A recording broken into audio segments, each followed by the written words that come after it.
So I'm deleting this cube, bringing a plane over here, scale it up, go to shading, and here I will bring two panels, horizontally split this up. One is going to be the render panel, and in the render engine I'm going to use cycles, and instead of supported we are going to see what experimental will help us do. We will come over here, create a new material for this thing, make sure a new modifier is added for it, subdivision surface.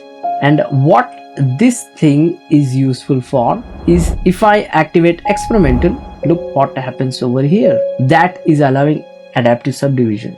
What it actually is, let me give you a very fast example. We will be explaining it in detail later. So simple adaptive subdivision here, Control Shift T. Why it is, we will know as we go. So textures, select all these textures, principal texture setup, and come over here, give this value a little bit 0.16, and come over here.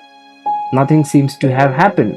But if I come over here down and ask Blender to please in the displacement also use displacement, what?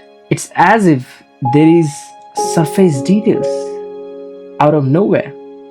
And what this thing allows is, if I go farther from this object, it will reduce the subdivision and make my machine run faster. And if I zoom over here,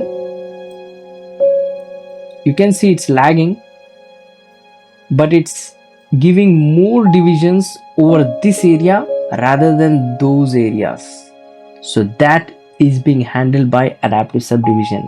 And because this is a very tricky thing and hasn't been solved by the developers, they have kept this feature in experimental. And there are lots of such features that are set under experimental, which will save you the problem and headache of not crashing your computer.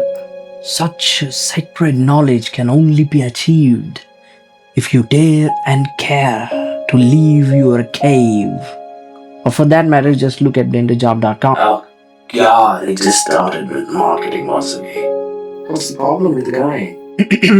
I meant to say that even as Socrates said, only if you ask and try to figure out the why that you understand how stupid people can be. Brought to you by blenderjob.com.